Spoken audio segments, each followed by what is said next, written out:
All right, guys. Hey. Welcome, welcome. Look this who we is a found. red letter day because we found Edward just wandering outside, and we decided, you know what, he's usually on that side of the screen, so why don't we pull him on this side of the screen? Well, yeah, it's much bigger on this side of the camera. I know, right? Yeah, it's like... So this is episode 58, and we have quite... 59, 59. We have quite a week ahead of us for the TRE team. We do. We have a lot of team members that are coming in town into San Francisco this week because we have the SF Marathon. We have the marathon going on, which we're a sponsor of the 5K race. We're the training partner for all the races, and we are racing. The three of us are racing the second half, which you guys have been following. This is the last week of training. I'll give you training updates and stuff. I'm actually going to be jumping off here, and Edward's going to be taking my spot, but my training week has sucked. Craig needs a nap. I need a nap. For like 2 days. If you've had any problems signing on to our community site, we've been doing a bunch of back-end work there, and so I have not had much sleep over the last couple days. And so Edward has been as gracious as he is to come and well, I came all the way down from Alaska just so you could take a nap. Exactly. So fresh off the plane and right into the live show. It looks like we're working though in terms of all the stuff. I think we're working. Okay. So we don't need tech support anymore. Yeah. Tech support gets us okay. So those are the YouTube comments coming in, and the Facebook comments. Facebook comments. We usually ignore Facebook comments. We kind of do. We have a hard time processing, but we'll be able to flow back and forth for you guys. Here, Facebook comments will be coming in. We still love you. However it is that you're talking to us, we still love you. No, we'll get you Facebook comments. There we go. Comments should be coming in. Okay. There. Lee, Darren, Milda from Facebook. I kind of like the name Milda. I don't know if I've ever heard that before. There we go. Oh, Lee Pattison. We're listening to you on Facebook. Charmaine, Darren, Milda, Charmaine, and Melissa. We are not going to forget about you. Aren't those great names? They are Milda really good. and Charmaine. I love that. No, we don't ignore Facebook. We're just joking. Yeah, we have so many people that come onto the YouTube side of things, and we stream to like multiple places in Facebook. So if you're on the Facebook group or you are in the Facebook page, you know. Yeah. So how's the uptake been on the podcast version of it? Oh, we are waiting until we have 6 episodes, in which case, actually, I will start recording We're right now. Start Ready? Good reminder on the podcast. Welcome. This is episode 59 if you're listening to the podcast. Fantastic. We just started recording, and Edward Wickham is here. You don't see all these lovely faces. I know. Yeah. We have that's okay. One of our TRE crew come down from Alaska for the San Francisco Marathon, Mr. Edward got Wickham. his official gear here. Right off the plane and into TRE HQ. Yes. And it was actually funny, I got a text from our good friend Mara Fraioli. A lot of you guys know him because he's been on our show. He also is a fantastic coach and the author of the Morning Shakeout newsletter and a pretty stellar podcast of his own. He was actually just texted me. He says, "Hey, I'm at the airport. I'm at the airport picking up my dad, and I see a guy coming out like with your vest. It's like, did someone steal your vest?" And I was like, "No, black market. That's Edward coming in to the highly prized vest. TRE vests. I know. So, how are you doing? I'm doing okay. I generally don't sleep really well on planes. Yeah. So what time did you have to leave this morning? I left Anchorage at about 1:45 in the morning. I got into Seattle about 4 a.m. Oh man, that is rough. And then how long is that flight from Alaska to Seattle? It's generally between 2 and 3 hours. Oh man, so you're doing a 3-hour red eye. Yeah. That is rough. That's just life in Alaska. Yeah. It keeps people from visiting though. Like the in-laws and family that you don't want to have visit. And you keep all the salmon. Yes. For the most part. Although I feel like some salmon trickles down this way. Well, the stuff that the bears don't get. We generally don't fight that fight. If the bear wants it, the bear gets to have it. Oh my goodness. And so you've been up for a while traveling. Yeah. The last amount of real sleep I got was night before last. All right. Well, I promise you a delicious cup of coffee after we finish. I've had my 3 cups. You've had your 3 cups of coffee. Well, at least a little bit of lunch. So we got a bunch of people chiming in. Shall we say hello? We shall. To the good people. All right. Dave, what's up, Dave? Happy TRE Day. Lizzie. What's up, Lizzie? GDK Mouse. What's going in on? the house. Romulus Caesar, howdy. Anne-Marie says, hello, Edward, Craig, and Nate. Great topic today. We are really excited to get into today's topic for sure. Yeah. You know, a huge part of this, and guys, if you're new, use the chat. We will talk to you. Post your questions, things about today, anything fun or funny you want to share. We will always, you know, recognize and address that, because that's really what these shows are all about. Yeah. But today, in light of the San Francisco Marathon this upcoming weekend, which a bunch of us are running, we're wimping out though. We're only running the half. There's no wimping out in the half, man. That is a hard race. It is. It's still a hard race, right? Yeah. It's not easy. That they split it into two. I looked at the. I was very judicious about which course I decided to run. I was going to go, which one's going to be easier for the second half? I just wanted to sleep in. I chose the second half because it's really started an hour later, but also, truth be told, like the way the San Francisco Marathon works, guys, is they have this incredible route that goes through the whole city, and it's a race where the start and finish line are very close to each other. Right. And you go all along the waterfront. You start at the Bay Bridge. You work your way all the way to the Golden Gate Bridge. You go across it and back. You go through the Presidio, which is amazing. Right. And then eventually you wind your way up in Golden Gate Park, which is sort of like the opposite side of the city. Right. And we're going to be starting the second half marathon race in Golden Gate Park. And it's going to be a cool course. The first 6-7 miles are going to be through. So we actually go downhill. Right. Down almost to the water's edge. We kind of charge up. We go up over. I think we peak at like mile 7. And then it's kind of downhill and flat from there. It's pretty much all flat after mile 7. So I like that. That's all part of the strategy about how you choose a race. Is you look at the course profiles and you figure what's going to play to your strengths. You gotta game it, yeah. Yep. And you know what's also great about the San Francisco Marathon, guys? It is one of the only races, like a full marathon or half, that you could do in the middle of the summer and not die from 90-degree temperature, Alaska or humidity. Races are like that too. And Alaska races. There aren't as many, but. Typical weather up there. Did they just like hang a salmon around your neck at the finish line? No, that would probably be a bad idea, because it's just like a fresh salmon. Like, here you go. No, I mean, like as a medal. Yeah, as a medal. Nah, they sell those. just the winners. The winners. Maybe. Here. I'm just saying, if there was an Alaska race where you like won salmon, I would come up for that. Well, we can hook something up. They have some really interesting. Some of the. There's a race that they do on the summer solstice up there. Yeah. Which is the longest. When basically the sun just never sets for you. In parts of Alaska. In Anchorage. Alaska and the British Empire. Yeah. The sun never sets. For different reasons. But in Anchorage, the sun's up for about 20 hours on that day. But the thing that's neat about this particular course is that it's about 7 or 8 miles of it are actually off-road.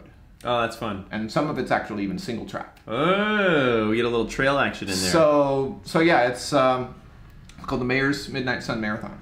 Oh, that's fun. And it's actually it's a really fun race. It's a very difficult course. It's the one that I first tried Boston Qualify on and missed by 40 seconds. Oh wow! So it's a full marathon. It's a full marathon. They have full marathons, half marathons, with single track and trail. That's pretty cool. That's pretty baller, Edward, to qualify on a Boston Marathon qualifying course that has like trail and single track. Yeah, it's that's super fun. It is. Well, we got some great questions coming in here. We'll just kind of you can read them, because we'll just sort of read through them, recognize them, and we'll start to pick where we want to start. Joe Logs Production says, "What running tips in the half? My target is 1:30 on September 16th in the Philippines. What do I need to do? I'm from Canada. My name is Alvin." All right, Alvin, we'll talk about that. John says, "Hey, ready from to Kansas." Run in heat. I know, be ready to run in heat. John says, "Hey, from Kansas. I recently started running to help drop weight to improve my rock climbing and found it more fun than I imagined it would be. Your video's been a great resource." Oh, thanks, John. Yeah, it's falling when you're running is much safer than falling when you're rock climbing. That is true. I have done both. Although in rock climbing you have a helmet. Maybe. And maybe you have somebody on belay. Pedro says, "Hey, from Boston. I'll be doing my first half in 10 years. Can't wait for the tips." Oh, the first one that he's done in 10 years. That's what he means. He's not going to do it 10 years from today. It's like, and what's a really long-term training plan. Are a planner. That's a long-term training plan. Oh my goodness. Craig asked, "Do I get a what's up?" Yes, Craig, you do. Although, what's up and go to sleep. Yeah, I can. Shouldn't you be asleep, Craig? Scooby says, I ran the Mayor's Marathon. I love Anchorage. It's definitely my favorite city still. Well, Scooby, you must have gotten a salmon with your race because Edward is lying to me and saying that doesn't happen because he's discouraging me from coming up. We got to keep all the salmon for us.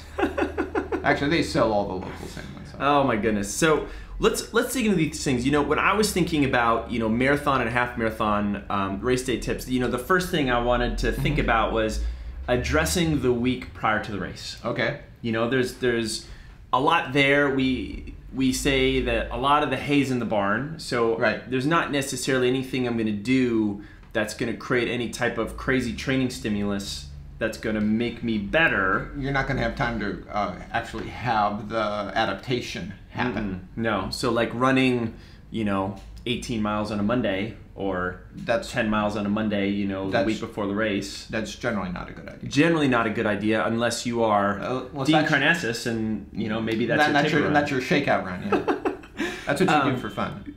But what do you do or like to think about in terms of, you know, the week before your race and how you plan? Because I know you love getting onto a plane at 1 a.m. as part of your pre-race strategy. Well, yeah, it's sort of, I just hope that I don't get sick.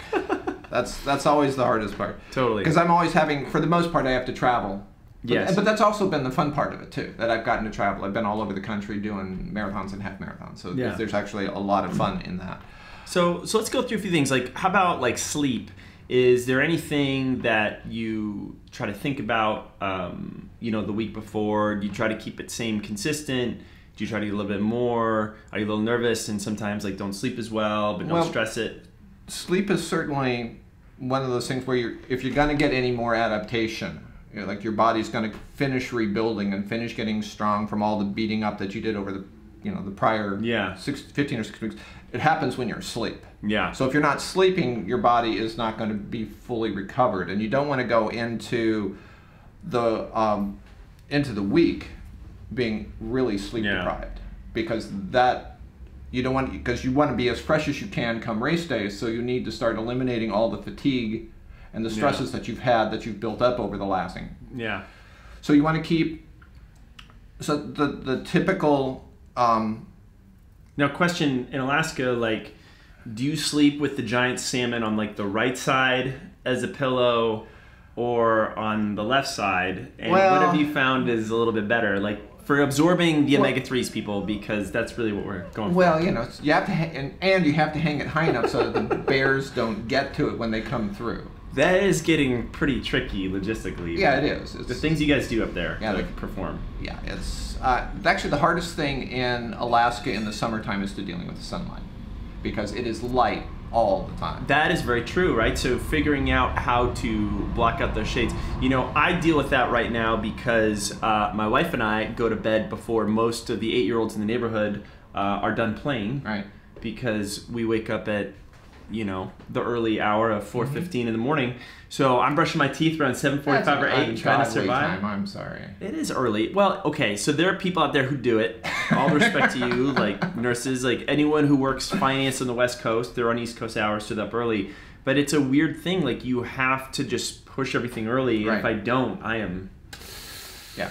There's not enough salmon in the world that is going to turn that ship around if I don't get enough sleep. Yeah, you certainly have to acclimate to the amount of sleep. And if there's also another thing that's important, is you really don't want to start doing anything new habits. Yeah. Like you don't want to all of a sudden try and get 10 or 12 hours of sleep. Yeah. And then change what you're eating. So to beat a dead horse, if you haven't tried sleeping with salmon yet, you don't want to try it the week before the race. Yeah, because sometimes you just don't get the smell out of the sheets, and you know the cats come in, and it can just be very disruptive. It's mayhem, I tell you. You know, I think that's a really good point. I feel like a lot of us, when we think about a race, we get nervous, and it's almost like I always remember this. You know, studying for a test before high school or something like this, or even in college. and you, like, right before you go into test, you start asking how other people prepared, and you're Right. like, oh shit, I didn't do that. And then you're like, maybe I'm not ready, Yeah. because you're hearing other people's preparations versus trusting and believing in the preparation that you did. Right. And then being very consistent with that. Right. It also helps if in the early part of your training that you actually were making plans for what you were going to be doing Yeah. the final couple of weeks before. You know, because for me, there's logistics of getting to marathons. Yeah. And then there's, you know, like we have dogs that we have to kennel, so we need to make sure that, I mean, there's a lot of details. So the logistical plans, you know, making sure those are in, so you know, like your travel, if you're doing it, and for you are always traveling. I'm almost always traveling, yeah. And even from the minutia, you know, I'm already starting to think about like where I'm going to park on Sunday morning, you know, how I'm going to get to the race start, you know, food, Sure. what I'm going to be eating before. Do you bring food with you? What I will bring with me is, during the course of my training, I'm working with how do I fuel during the race. Yeah. And I find the products that work for me. Yeah. And then what happens if those products are not what is actually on the course? 'Cause I that's a very common thing, right? Like, you know, like all major races are going to have some nutrition partnership, and Right. it might be a super common thing like Gatorade or Power Bar. Mhm. But you know, if you eat something else, then you know. you need to be willing. First of all, you need to know what the courses are having. All races will tell you what's going to be on the course, where it's going to be. yeah, You have to know for yourself how often you need to refuel, how often you need to take in electrolytes, how often you need to take in water, and you need to know the course well enough to know whether or not you have to actually bring something with you. yeah, And then you have to be willing then you have to practice making sure that you have it, yeah. and that you can get to it while you're running, and however you do it. Yeah. So really what we're saying is like the week of the race, there really should be no surprises here. You should have like, and for those of you guys who are like a month out, this is a perfect opportunity to really find all that information, and you can still practice a little bit. But week of, there shouldn't be any real questions remaining in terms of what you're going to eat and when. I mean, and the products. down to what I do for recovery. Yeah. And the only thing I really worry about is how do I get it past TSA if it's something that I bought bulk and it's a powder and it's white and I put it in a baggie. How do I get that past TSA? Oh, I love it. Well, we'll take a quick moment because we haven't introduced our giveaway for the week. Whoop! I know. In honor of the San Francisco Marathon, we thought we would give to 2 lucky individuals Wow. our fully comprehensive marathon program. That's excellent. 16 weeks. You know it. You've been through it. There's the beginner, the advanced options. All the advanced stuff is really, you got to be ready for that. That is not just something that I'm going to wake up and decide I'm going to do the advanced version, because it keeps you busy. Yeah. It's a real time commitment to do it. If you're ready, if your body is ready to do the additional mileage. Yeah. Well, that's a commentary on marathon training in general, right? Yeah. It's it was interesting. The last year when I did the Mayor's Marathon and then did the Ventura Marathon, the Mayor's Marathon was the first marathon. Yeah. I've been racing since like 2010, 2012. Yeah. The Mayor's Marathon was the first one I ran from start to finish. Oh wow. Okay. Without like walking breaks. Without walking breaks or having leg cramps or something like that. So there's a difference between running a marathon and racing a marathon. Yes. So you have to go into it knowing what am I really want to get out of participating in this race? Is it about learning to conquer the distance, right? Or is it about actually racing the distance and doing the best that you can and maybe qualifying for Boston or New York, or trying to, we always want to enjoy the day, but doing the things that is just, hey, it's my first time doing this. I just want to have a very, very nice experience. Mm-hmm. And even if that means, then I'm not worried about the clock at the end of the day. But if I am worried about the clock, what's the work that I need to do and how much am I really willing to suffer to get there, right? That's a big That's a big part. You know, it's funny, like with new runners, and maybe you guys think about this, you know, sometimes they've raced their second and third race and like, man, I'm really bummed out. Like I did my second or third race and I just really thought it would be easier. And the little dirty secret is that it never gets easier. You just have earned your ability to suffer harder for longer periods of time. Right.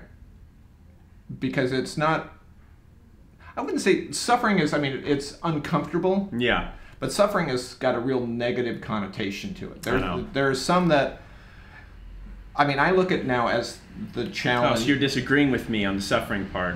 No, I like to paint things in black and white for people, Edward. I'm sorry, the pain. But you know what? They pain, like a little controversy. I know what you mean. The pain is real. the pain, actually, the discomfort is real. But where you do is you learn to find where your edges are. Yeah. Like how much can you take for how long? Yeah. And those are the things that preparing for the race after that. Now you know where your limit is. Totally. So you start to say, what can I do in training that can help me get past that? So that I can now go... And you can build some confidence there, so you know. So we've totally got into the marathon and half marathon without talking about the giveaway link. I know. The link is in the description down below. I know, we do that. Hit that. There's a few different ways to enter to, you know, check different things out. We will do the drawing at the end of next week. And at the end of this show, we are going to do the drawing that we started last week on our running strength program. And we're doing something different for the running strength program. We have a grand prize winner who is going to get the whole thing for free, and then that's right. And then we're going to hook up another 14 of you with a really, really good deal on it if you want to take advantage. Our way of spreading the love and not only having just one or two winners, because you're all winners in our book. So we want to spread the love a little bit there. Yes. So I love it. So let's go into some specific questions here. Vaishnav says, how to keep breathing rhythm maintained, you know, while running. You know, I kind of, without going too far down the rabbit hole, like, you know, I'll sort of throw my hat in the ring there. Being aware of your breathing early on, like thinking about how you breathe just throughout the day, how you breathe when you start, you know, your early runs, and just that awareness piece, guys. We can't, you know, overstate that, like how important that is. And breathing is a great thing to focus on in the actual race day, because there's sometimes things you feel like you can't control. Breathing is the one thing you can, that can really help regulate things. Hopefully you can. Hopefully you can control your breathing. What I was going to say is perhaps the easiest way to tune into what you're talking about, especially when you're running, is to start counting by the number of footfalls that you make when you're inhaling. And the number of footfalls that you're making when you're exhaling, and not necessarily to try and hit some magical number, but just sort of find a rhythm. Well, find the rhythm, and the counting part of it is distracting, and it has you focus on that. Yeah, I love that. So this is not about correcting anything or finding, you know, there's books that will talk about, you know, you want to inhale for 3 breaths and exhale for 2, you know, for 2 steps, and that's... What do you like to do? Have you played with that? The asymmetrical? Yes. I haven't really. What he means by asymmetrical is like you're breathing out for a certain number, but not... You're breathing in for a certain number, but not breathing out for the same number. It's a slightly different one, right? Right. For some people that have some repetitive injuries on a particular side of their body, the majority of people will inhale and exhale to the same number of footsteps. Yeah. So when they've exhaled, which is when their diaphragm is completely relaxed, they'll always be landing on the same foot. Right. So that's going to transfer the majority of the stress back up onto that side of the building, rather than having the core being engaged as it would be when you're inhaling. Totally. So I don't know if you guys are following that fully. I used to, it's helpful to think with swimming as a triathlete. It's very common for people to always breathe on the same side, and what happens is that your stroke gets a little asymmetrical and funky. And if you're always breathing on the same step when you run, the same thing can happen. So how do you get into like a little waltz-like pattern where you're like breathing on one side and then breathing on the other side? And in essence, what Edward is saying for running, it's the same sort of thing. How do I breathe and count so that when I exhale, I finish on one foot, and the next time I exhale, I finish on the other foot, and I'm just sort of going back and forth so that I can keep things more even. Right. And did I say that correctly? Yeah. For the most part. Yeah, you did. He sounds a little skeptical. Well, it's sort of a new concept. The guy recently published. You sound a little skeptical, Edward. Well, okay, I am skeptical. That's my mother gave me a weird middle name, and that was skeptical. What is your middle name? My middle name actually is Grant. Grant. Grant, and that's actually my mother's maiden name. Oh, okay. When I was born, they did not give me a middle name, and when I was about, I think in my early 30s, I decided to honor my mom and really change my name and take her maiden name as my middle name. And it just turned out to be a really cool name. Grant's actually a very cool name. Just it by is a itself. cool name. But I like that. But the story behind it. The story is that's a special one. It's honoring mom. Honoring mom. Yeah. All you moms out there. Yep. So let's keep this moving here because we don't want to go too far down any particular rabbit hole. We got a lot of tips to cover for these things. But for the breathing, I think just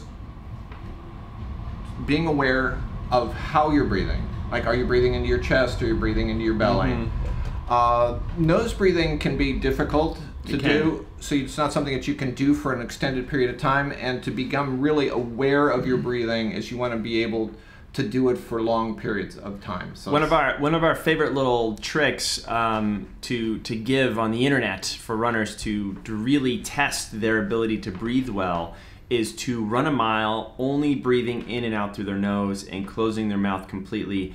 And what that really does is it makes you work with your diaphragm a lot more, really have to pull through. And if you're someone who's only been breathing up through the chest and the shoulders, this is gonna feel terrible. Like, it's really, really gonna be bad. But the good news is that athletes who practice this on the regular, they'll write us and be like, hey, I just nose breathed for 30 or 40 minutes and I wasn't even thinking about it. Right. And the next question is, well, do I want to sprint and do that? Am I like running my final miles through my nose? No, like we want to get more oxygen down the gullet. So we want to open up that mouth, but it's just a way to get you practicing belly breathing, which is really what we're going for. Yep. So other things for me, guys, half marathon, the pre-race, I like a routine. And I think this is human beings, routines are very comforting. And kind of what Edward was saying earlier, it's up to us in the weeks and months prior to the race to craft that routine so that it's very productive. Right. Everything from how we sleep, to how and when we train, to how we warm up, to the drills that we do, so that when I'm into race week and I've got those pre-race jitters and I'm traveling and there's some unknowns, I've got this like nice warm blanket of routine to just snuggle up in. I mean, that can even extend to what you eat before 100%. What you eat before you run. The idea of trying to do carb loading like the night before is generally really a bad idea. The old idea, guys, of like the giant plate of pasta has now been replaced by salmon. Yes. Salmon loading up in Alaska. It has been. Carb loading is out. You get a backpack and you run with the weight. You do the whole thing. No, but the idea though is during the weeks of all your training, you've been eating to fuel the amount of running that you've been doing. Yeah. And in general, that shouldn't change much as a pattern. So what you eat before how you like on the days that you do your long runs. Yeah. You go through this process where you have this meal or you have coffee or you get up early or whatever it is that you do. That pattern really shouldn't change come race day. That is something that your body knows. Yeah.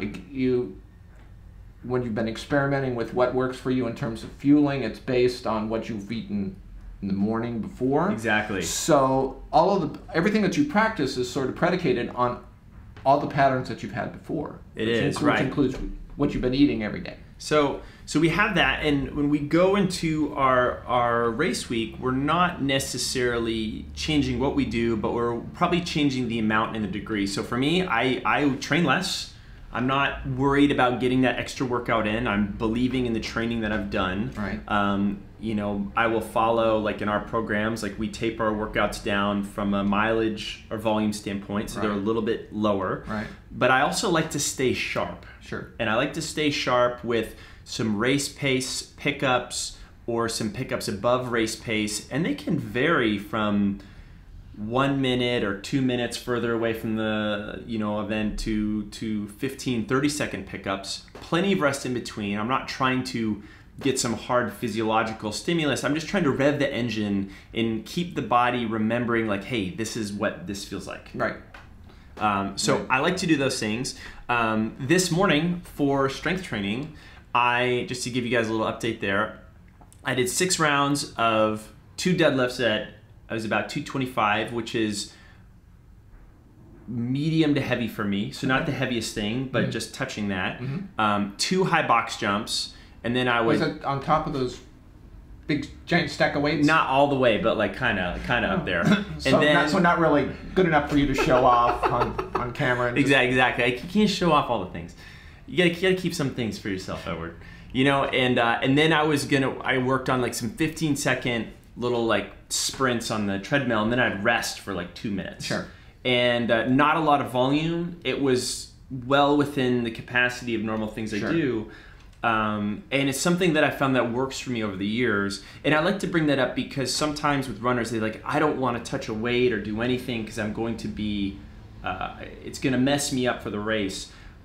Going back to, don't try something new if you haven't done it before, right? Don't lift heavy if you have never really lifted the first week of your race. Right. But I found that's like, okay, I've been on a deadlift protocol for a while. Right. Some of your body is used to. Used to it. I stayed below the range, so I've treated it like my taper runs. Sure.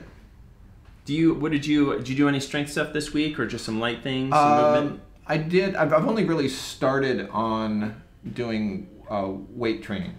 So my body is still adapting to what's really different about doing barbell weighted weights. So I mean, because you have different dynamics. All of a sudden, especially if you go to the gym and you're doing stuff on what are called Smith machines, where the barbell itself is controlled. Yeah. I'm gonna open our little window to get a little fresh air in here. The counterweighted weight. What's up, Tone? How are you? It takes a while because different muscles because now I have to do all the stabilization myself, holding the barbell, keeping it level, keeping it in the correct place, in the right form. When I mentioned on Facebook the other day that the best... In our Facebook group. The best core strength and conditioning. Best core strength and conditioning was prioritizing the spine and crazy amount, right? And for doing... It's so good, right? So like... core work, crunches, but like having some sort of load where you really have to stabilize everything while you move is so good. So anyway, so guys, don't be afraid of the strength side. It's a big feature of the work that we do, but keep it within your capacity, your wheelhouse. Well, that's right, because I also knew that for the weeks that I was doing it, how much stress it actually put on my body, and I'm going that's not something that I want to introduce. No. During the week before before the marathon, because I know that it takes my body longer to adapt, recover from that. To recover and adapt from it. 100%. So in that case, that's something that you're comfortable with. Exactly. And your body knows how to process doing that stuff. Mine's not ready for that yet. Yeah. So it's just something that, okay, I can substitute something else. I can substitute body weight stuff, which is stuff that I'm used to. Exactly, and I think being thoughtful and aware, and if you're following a program, guys, that has some of that built in, the 12-day weeks, like you've had 12 weeks to adapt to this and know how your body responds, it's perfect. You sort of know where you are. So remember, like, trust the training you've done. Like, believe in the stuff you've done. Stay within the rhythm of your training. I try to run on the same days.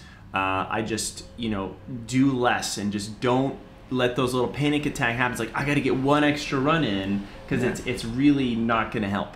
It's like so the same thing sort of with sleep too. Go to bed when you normally go to bed. Now, we've kind of danced around this a little bit, but, race visualization. Okay. Thinking about that. And, Shayna Scott asks, what are the top tips of things not to do? What are mistakes first-timers often make?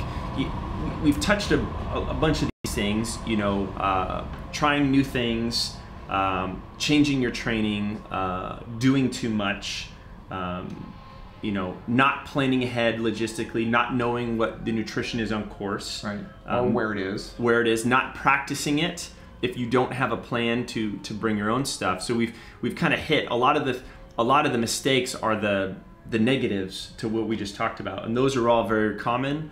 Buying a new pair of shoes at the expo and racing in them. That generally doesn't end well, but it could. It could. Generally doesn't end well. Socks may be okay, but even... Yeah, socks are borderline. The longer the race, the bigger the penalty. If it's a 5K, go crazy, right? But if it's something longer, you're going to pay for it. But a mistake I want to bring up is actually not spending enough time on mentally visualizing the race. Especially the way that the course is laid out. So spend time with the elevation profiles. Yes. Of a course, know where things are going to go. Know where the hills are. Know if it's going to be hot. Know where the aid stations are. Mm-hmm. How long the aid stations are. What side of the road, if you want to geek out a little bit further. That is really important for really big races. Well, that's one of the reasons we've mentioned before, I qualified for the Boston Marathon. Now who's bragging? Now who's bragging? I did that in Ventura, but all the races I've done, Ventura race had Was that a salmon-free race? That was a salmon-free race. It was on the West Coast, though. It was finished at the ocean, and everybody just wanted to go and jump in the water because it was 90 degrees when the race finished. Oh my goodness, that is warm. But that was a really small race. There were like less than 1,000 people.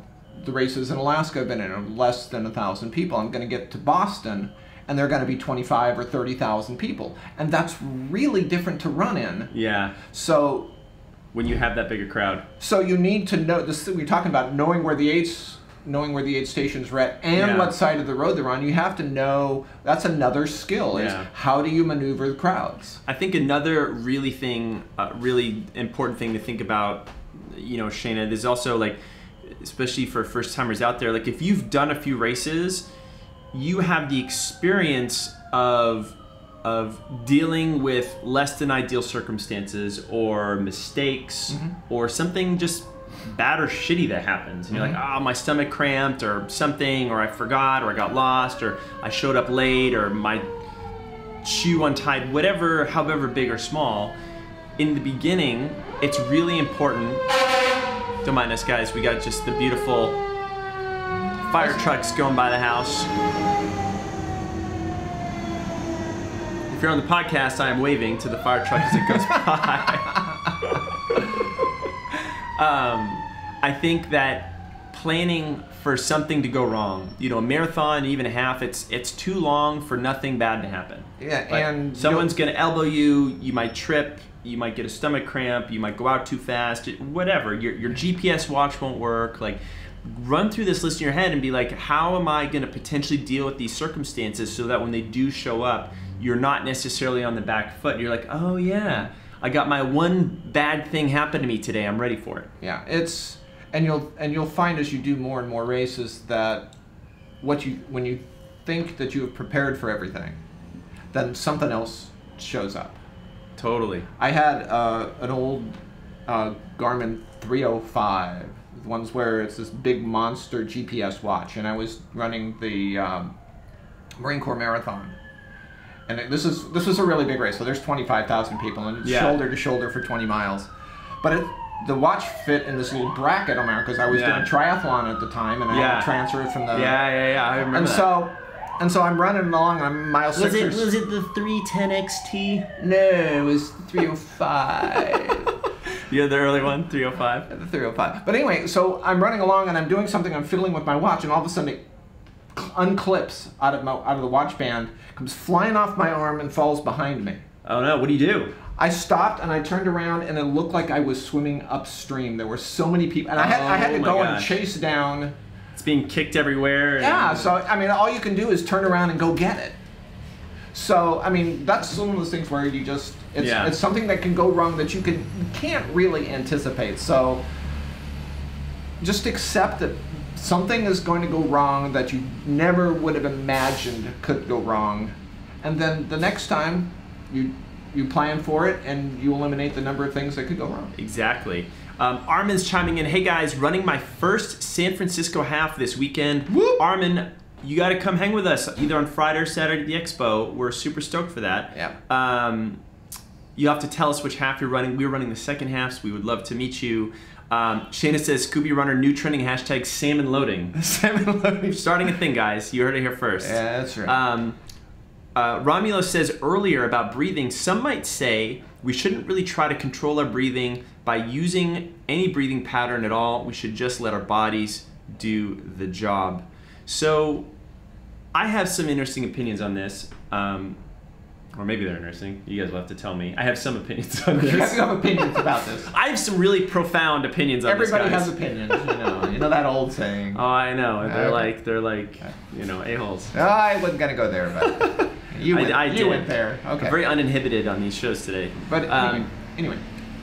You know, when we are babies, right, we belly breathe like champions. Mm-hmm. Like, we're amazing. We squat like champions. We also squat like champions and everything else. In the years between we were babies and now, you know, we have contorted ourselves into positions and movement patterns that really haven't done us a service as a healthy, functioning human being, right? Our hips and ankles are stiffer because we just either sit or stand most of the day. Running is this mid-range of motion sport, which we're not really challenging ourselves that much. And when we sit down for so long, what happens is that we tend to hunch a little bit.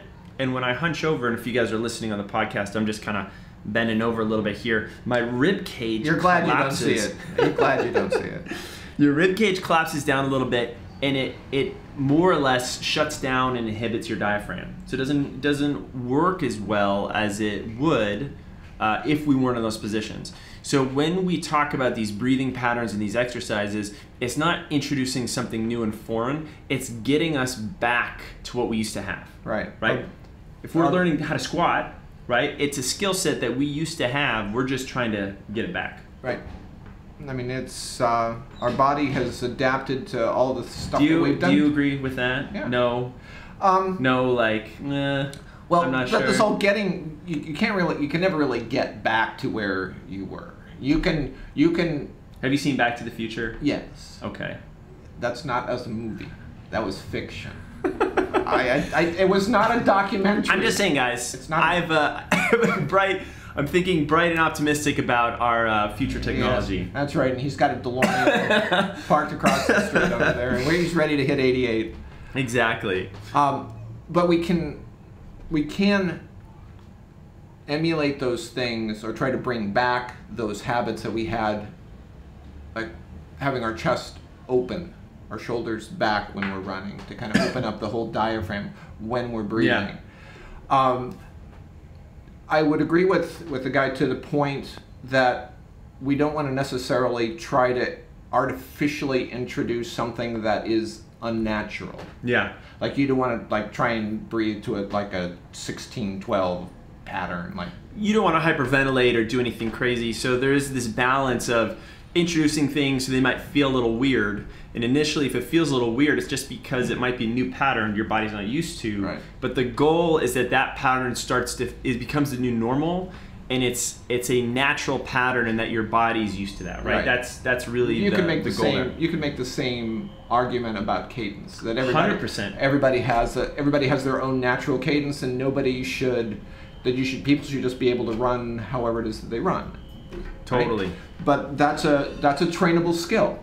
It totally is. So guys, we're at 12:45. This week, our giveaway in honor of the upcoming San Francisco Marathon, Half Marathon, and 5K, which we are the official sponsors of 5K. And we'll be announcing the winners. We will be announcing the winners, which will be super fun down at the finish line. We are the official race partners, guys, for the San Francisco Marathon. We don't really talk about it that much or enough, but we don't just talk to you through the lens. We are also busy coaching a whole lot of runners all over the world. in our training club. And a lot of them are using our half and full marathon programs to get ready for this weekend in addition to other events. So our giveaway this week is 2 marathon programs. Those are great. And those will be lifetime access. That's some For life. Yeah, so actually with those things you get actually not just 2 programs, you actually get 4, right? Because you get the regular program and the advanced access to the advanced program. Dang, right? So pretty darn good. Hit that Gleam link in the description to enter. We will do last week's giveaway at the end of this hour, and of course we'll be doing the drawing for the marathon program next week. So if you're listening after the fact, you can still enter too. So let's get into the actual race itself and maybe a little pre-race strategy. We've spent a lot of time talking about tips for the previous week, training, setting the intention, you know, everything normal, from the nutrition to your sleep to your gear to like the training that you do going in. You know, what about race morning? You know, do you do a warm-up? Yes or no? And what should the warm-up look like? It's maybe depending upon the race that you're doing. It absolutely depends on the race. If you're racing a 5K per se, you know that you're going. If you're racing it and not just participating in it as a walker or something, you know that you're going to have to go out fast and you're going to have to go out hard. So you have to get your body ready to do that. So things like the hip openers. Yep. Things like multiple strides to get your heart rate up, to get your joints turnover going, right? Get the turnover going, get your body ready to perform well. Now you can do that 10-15 minutes before the course, before you actually start the race. So you actually have time to hit the porta potties and all that other sort of stuff that you need to take care of. Slightly longer races, I'll do less. A little bit less striders. But I'll still go through things like where I'll do the leg swings and the air squats and the hip circles, all that really good stuff, because it's just routine. It's something I do before every run. It's before every run. It's a comfort blanket. It's telling your body, hey, this is just like any other day. Right. And so you have that. You know, there is that adage that the shorter the race, the longer the warm up, and also vice versa, right? So if your race is a mile or say a 5K, you know, and I remember in high school and cross country, like we would warm up for an hour before the race. We would like jog the whole course, right? You know, slow and easy. We would do a bunch of drills and strides, and then we'd race the thing. So that's why you do so much better on trails than Craig does, because you did cross country stuff. Cross country. That's right. There you go. And then all the trails in the backyard, and then for the big backyard out there of Marin County. But for the marathon and the half, you know, it's degrees on fitness and competitiveness. If you're a brand new athlete, I would say, you know, 5 minutes easy running, stopping to do the leg swing, hip circle, squat, you know, complex. If I'm more advanced and competitive, my mileage is higher and it's up. You know, like I could easily see 10 to 15 minutes run plus additional stuff. So you're taking 30 minutes to get warm. It certainly depends on how competitive you're going to try and run. Yeah. If you know, like I said, it's sort of like with the 5K. If you know you're going to have to go out at a pace that's higher than what your sort of easy pace is. Yeah.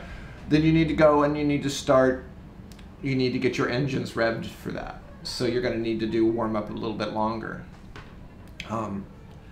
But in other races, like especially the really long ones, like full marathons, you generally will start to break that race down into 2 or 3 different components. Yes. You'll look at it. Let's talk about the race. You know, finishing up here, we've gone through everything else. The race day. Race day. A marathon I'll break down into the first half. Okay. And then I'll look at... And what do you think about in that first half? I'm looking at not going out too fast. I'm actually looking at keeping my pace actually dialed back. Like if I have this goal pace that I want to hit, I'll try to find a pace group. And pace groups are really good for this, especially if you're target is not something that's a real stretch for you. Yeah. So guys, if you don't know, at a lot of bigger races, there will be official race day pacers that will hold a sign up that says, "Run with me if you want to run 4 hours or 3:45 or 3:30." I don't know if their groups are tighter than 15-minute increments. I'm not sure. It depends. It depends. Continue. I just wanted to color that little detail. Sure, and those are actually really great resources. You'll see them in expos. That's where you can go and pick up bands that will have what all your mile splits Your splits should be. So, if you're time focused, aligning yourself with the right pace group is important. Can be really important because you'll be running with a group of people. You'll be running with a guy, whoever your pacer is. That's a reasonable pace. They actually have to go through a lot of training and testing before they can actually become pacers. So you know that if you can stay with this guy. Yeah. And what's interesting is that if you are in the right pace group for you, those first few miles are going to feel really easy. If you're that amped up runner, you're going to want to like, oh, screw those guys. I got this. I'm going to go beyond. Yeah. Either two things are going to happen. One, you've underestimated yourself. You are going to go beyond and you're going to finish further ahead. Or you are going to crash in a fiery wreck of the pain cave terribleness. Pain cave will come early. All you can say is, if I had only salmon loaded more. Yes. What could have been? If I'd carried more salmon. Salmon gels. Salmon gels. Do you think any of the nutrition companies have tried salmon gels? What would you guys like? Would you guys like smoked salmon goo or like a teriyaki goo? Teriyaki salmon goo. That's a tough one. I mean, I'm just trying to get over all the maple syrup based ones. I mean, people like their savory, right? Like it's like sweet, like we're starting to see more savory things up there. Like you're tired of like the sugar, you've eaten like 30 gels. I bet a salmon gel after a bunch of like pineapple and strawberry, like, you know what, this actually tastes kind of good. It might taste good. I don't know that.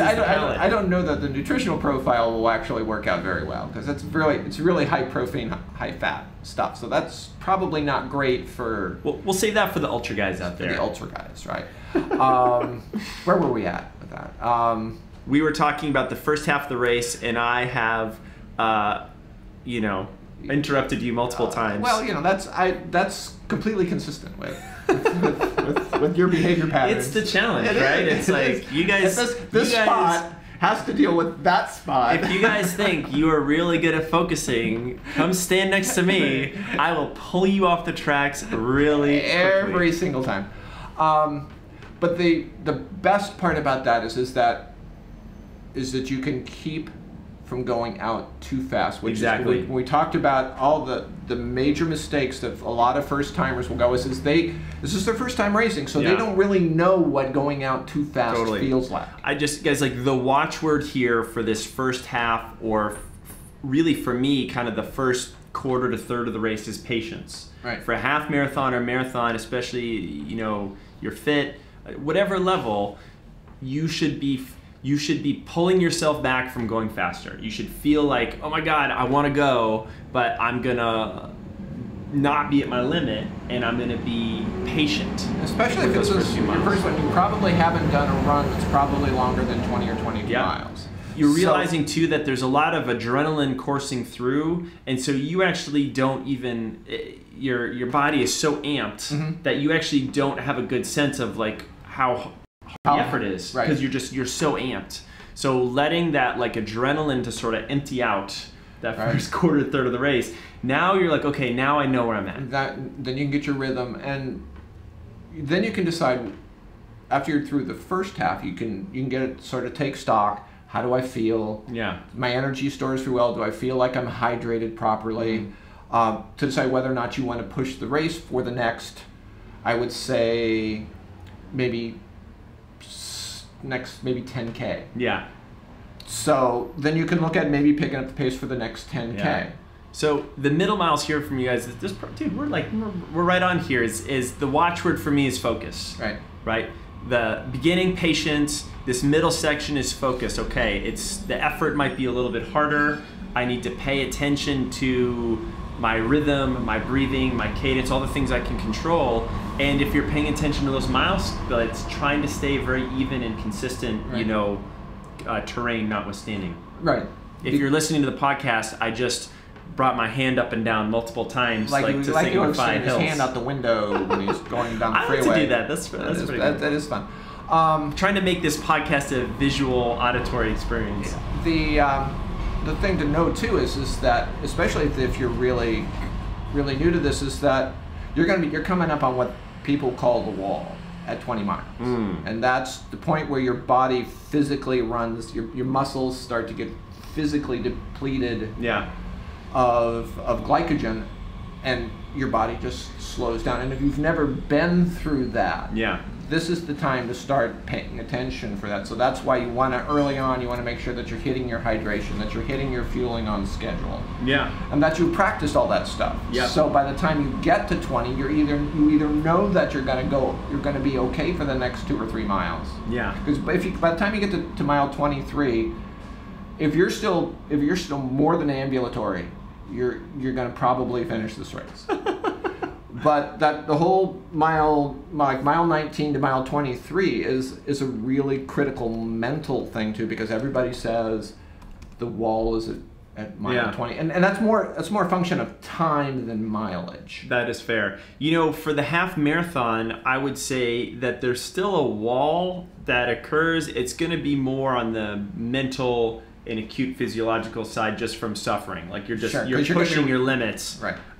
Your lactate's a little bit higher in that thing, and that's usually around mile 10. And it's a mental spot where you're like, man, I'm deep into this race. I'm really far away from the start, so all the adrenaline is gone. I've gone through a lot of this thing, so I'm tired, but I don't smell the barn yet. I still feel kind of far away from the finish. That's because there's no salmon in the barn. There's no salmon in the barn. If there was salmon in the barn, you would be able to smell the salmon. This is why we all need to go to Alaska and race more, guys. I swear. Hey, there's plenty of room for you up there. We'll make room for you. There is a lot of room. There is a lot of room up there. For good reason, probably. No, I would. Other than it being very far away. Other than not everyone wants to be up there. If you've ever been up there. I grew up in Southern California. I grew up in San Diego. I know. That also came off as a knock on Edward's place to live, and that was not the intention. Well, I had never seen winter or spring growing up in San Diego. And I go up to Alaska, and I move up in December. And so I say, I'm gonna see one spring, and if I don't like it, I'm leaving. And still there. I am still there 35 years later. I love it. Oh my goodness. We are almost to the end, guys. We've got a minute or two before we do our giveaway from last thing. One last quick question from Tanae. I have a half rock and roll in Virginia Beach next September. Most probably it will be hot. Any tips for races and hot days? And as I am queuing up our Gleam link, I will give her your best compressed 45, 60-second answer. Hot day. There are two things. You better have salmon as part of the solution here. Frozen salmon in a bag on the back of your neck. Oh, that's pretty good. I wasn't sure we were going for frozen salmon, but frozen salmon. I mean, there are. First of all, don't be surprised that you have to slow down. So even if you've been training at faster paces, as it gets hotter, your body can't cool as efficiently, and so your body will force you to slow down. So, so unless you can make sure that you hydrate, excuse me, sorry. And there are some things that you can do if the aid stations have ice. You can do ice bandanas, have them hanging on the back of your neck. Even there are some other places like the undersides of your arms. You can. There are heats. Your crotch. There are heats that people take. If you've watched any ultra races where, like for the Western states, they'll put on their head, their armpits, their crotch. They do it everywhere. That's all to just help control the core temperature. And the longer you can keep your core temperature down, the faster you'll be able to go. Yeah. The one thing I would add to that is if you are, so this is a common thing for athletes in the Bay Area. A lot of times it is cool and foggy in the city. So they're used to training in 60-degree temperatures, plus or minus. It's really warm. They're really warm, from Alaska. But if they race outside of the Bay Area, they're all of a sudden racing in 80 to 90 degrees, and not enough ice in the world is going to help you there. You need to adapt to the conditions that you're going to race in your training. So if you have a hilly race, that's a really good point. You need to hit it. If it's a hot race, I need to get some exposure to the heat to see how my body's gonna feel. And then the heat is gonna change how you eat and change how you drink, right? You're gonna have to test out what you need to drink and how much of when you're running in those higher temps than when you're not. And you can do stuff by wearing additional clothes. If you've got workout stuff in the basement, you can crank up the heat down there. We have a bunch of crazy people in Alaska that go down to Hawaii every March for a race called Lava Man. Yeah. And they train all winter long when it's like, 10 degrees outside for something where it's going to be running exactly. They got in 85-degree weather with 100% humidity. So, totally. So they try to replicate the environment as much as they can. Yeah. If you can take a trip to some place that's going to be warm and then get, even if it's for a week. Yeah, getting a little exposure and there get can exposure be really helpful. To heat. Same, you or just wear like a trash bag, all the that's not a bad idea. So but guys, it is 101. Yikes. So we have to do it. I've just drawn the winners. Now remember, we did this contest last week. We started this new experiment. We haven't done this before. We have 15 winners. Oh my God. Right? The first winner who's going to win the running strength program overall is Jake Richardson, Mr. Jake Richardson. From my hometown. From San Diego. San Diego. Which is very cool. And then we have another 14. We've got Eve Brown, Sarah Foster, Gary Waterstone, Shayna Scott, Julia Simon, Eric Young, David Friswell, Selvija Bajrami, Joseph Lumsden, Alexandria Bosman, Wesley Fung, Devangi Parikh, Samantha Bell, Isela Monterosas. Oh, we got someone in from Cape Town, which is super cool. I will be emailing you right after this with a very exclusive discount for our strength program. I'm just trying to remember what we said here. This thing is normally worth $95. We're going to hook it up for you if you so choose for $29.